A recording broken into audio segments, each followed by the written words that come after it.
పోస్టులతో mega DSC అన్నారు. కానీ 25,000 రాలే అధ్యక్ష. 5,000 పెంచి మెగా డిఎస్సిని దగా డిఎస్సి చేసింది అధ్యక్ష. 15 నెలల కాంగ్రెస్ పాలనలో ఒక్క రూపాయి ఫీజు రియంబర్స్మెంట్ విడుదల చేశారా? ఇదేనా మీ దళిత గిరిజన బలహీన వర్గాల విద్యార్థుల మీద మీకున్న ప్రేమ అని ఆవేదనతో అడుగుతున్నాను అధ్యక్ష.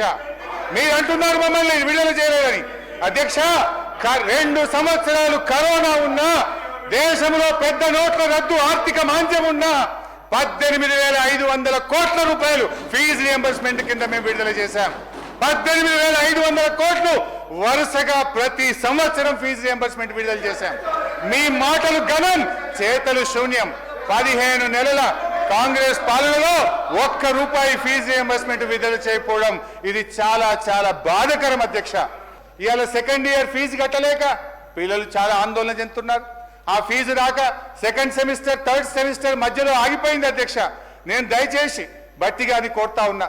ఎస్సీల కోసం అంబేద్కర్ ఓవర్సీస్ స్కాలర్షిప్, బీసీల కోసం జ్యోతిరావు పూలే ఓవర్సీస్ స్కాలర్షిప్, మైనార్టీల కోసం సీఎం ఓవర్సీస్ స్కాలర్షిప్స్, బ్రాహ్మణుల కోసం వివేకానంద ఓవర్సీస్ స్కాలర్షిప్, వీటన్నిటికీ పెండింగ్ నిధులు విడుదల చేయండి. పిల్లల విలువైన విద్యా సంవత్సరం కొనసాగే విధంగా చూడండి. కొత్త విద్యార్థులను కూడా ఎంపిక చేసి ఈ పథకాన్ని కొనసాగించాలని నేను బట్టి గారిని సవినయంగా ప్రార్థిస్తున్నాను అధ్యక్ష.